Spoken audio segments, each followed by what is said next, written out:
Hello from Berlin, where German Chancellor Friedrich Merz has an approval rating of just 19%, making him one of the least popular leaders in a recent poll of 24 democracies. Before other European neighbors get too much schadenfreude, French President Emmanuel Macron is at the bottom of the list at just 18% approval. And across the English Channel, things aren't better for British Prime Minister Keir Starmer with a 27% approval rating. These are numbers from the research firm Morning Consult.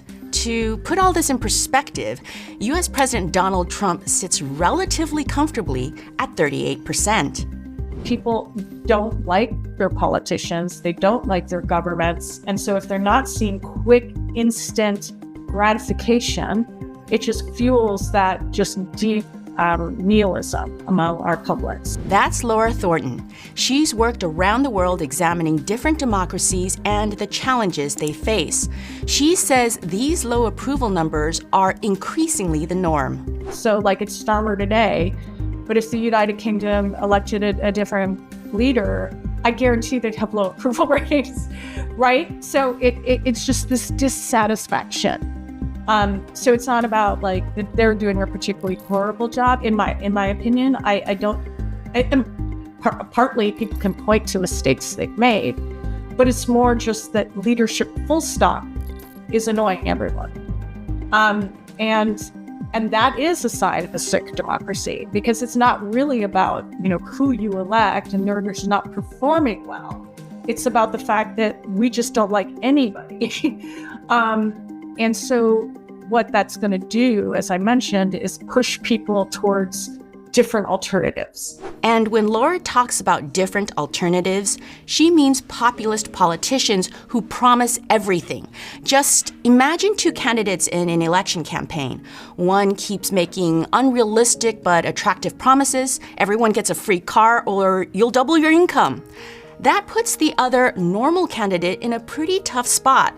Do you stick to your policy talking points, or do you maybe not promise a free car, but promise a little something you really shouldn't? You can look at some of the polling that's been done over time, like the World Value Surveys and whatnot. But I do think there is, yes, quick fixes are, I think, human nature. And I think we have got to the point where our expectations are that these complex problems can be solved really quickly and easily. But it's also the fault of some of the executives, because they are marketing that as well. So you have a leader, I'm not saying this about Merz, for example, but a leader like Donald Trump, who's like, I'm going to fix it in a day. Like, I'm going to solve all your problems in one day. And, I can lower the prices tomorrow. And so there's also, unfortunately, a supply and demand problem here.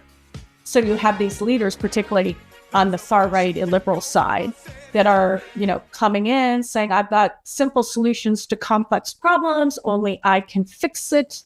Robin Hood, I'm going to, drain the swamp or all. And I think that's setting that. So those leaders are also responsible for setting unrealistic expectations among the public. Another reason Laura highlights is our digital life the past few decades. We want everything to happen at the speed of TikTok, all while classic pillars of democracy, such as old-fashioned legislatures, meeting in actual physical halls, move at the speed of, not the speed of the internet.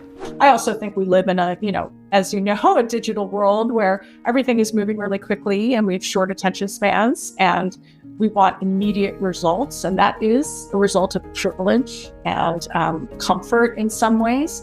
I also think that at least certainly in the case of the United States, but perhaps also I would say in Europe, our legislative branches are not stepping up to the moment or have become increasingly weak. Whether it's the case of sort of complex coalition building in the case of European countries, or in the case of the United States, just a complete abdication of any power and authority on the part of our Congress.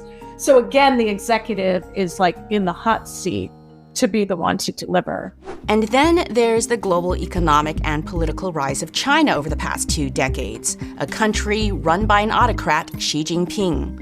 Whatever you think about its government, the country has done well across many metrics, and together with its propaganda pushing a positive Chinese narrative, that kind of leadership has become attractive to some people around the world. But to your point about the so-called benevolent dictator, that theory's been around for a long time. And I do think you're right in pointing out that Russia doesn't do this as much because they know that they're sort of a chaotic basket case. So they're just out there to throw Molotov cocktails and blow everything up and just erode trust in democracy among other countries. China is much more sophisticated in that regard. I think that they have invested a lot in, information operations that sell this model of like, hey, look, we pulled 1 billion people out of poverty, and look at our model of governance. So their goal is not only, it's sort of twofold. It's not only to erode citizen trust in their institutions and their democracies, but it's also to sell their approach, which is autocratic development. And that is, of course, that's appealing. And they particularly put the pedal on the metal hard in the so-called global South, global majority, where they spend a lot of time investing in this idea of, an autocrat can get things done really quickly. We don't need, we can make 30-year plans to address climate change. You can't do that if your executive is changing every 4 years. We don't have to consult with a messy oppositional parliament. These are huge advantages to move quickly, and they can bring some data to that. Now, of course, they're leaving out plenty of other things that citizens value, like freedom and not to be thrown in a concentration camp if you're an ethnic minority. But, they have tried to sell this model. And I think when democracy is not working and it's not delivering for you, of course, it's human nature to try to look for some shortcuts. And so you see populist leaders in democracies adopting that same kind of branding. The good news is this kind of leadership can be stopped in democracies because citizens can vote people out of power. Now, what ends up happening, however, and maybe this is the silver lining, is that, okay, so we go for an alternative. Let's elect that illiberal strongman. Well, guess what? They don't perform either. So, Orban's not in power anymore because he was just horrifically corrupt. And he turned Hungary into the poorest country in the EU. We started this discussion by sharing the dismal approval ratings of a number of elected leaders in democracies.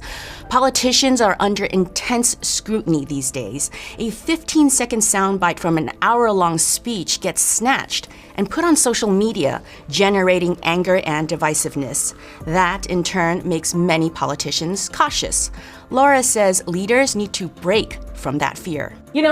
Too many leaders are the slaves to their constituents, which is important because that's who puts them in power. But they also need to learn how to lead. And if your constituents are wrong about something, then you need to lead. That change in executive leadership by a president or prime minister is part of an overall picture of democratic reformation that Laura argues needs to be made. We need to fix our systems to make sure that they're delivering for people. And we're not really making the effort. I think some countries in Europe are doing a little better at being more innovative about their democracy. How can we rethink representation? What tools do we have? What about citizens' assemblies or deliberative democracies? That's taking place somewhere. Or is our election system fit for purpose today? Is it really delivering what we need in terms of getting the right people into office that represent the people's interests? It's going to be tough to change our expectations of our political leaders while also demanding that they rise to the occasion in the fight against democratic backsliding. And if we get angry because our political leaders are not autocrats making unilateral decisions, then we may one day get what we wish for, an autocracy. That would be a world where I wouldn't be able to tell you the low approval ratings of leaders, by the way, because leadership would shove me into prison. Some food for thought. That's all for now. DW News is giving you the latest and also sharing deep dives on here and across the rest of social media. I'm Melissa Chan. Until next time.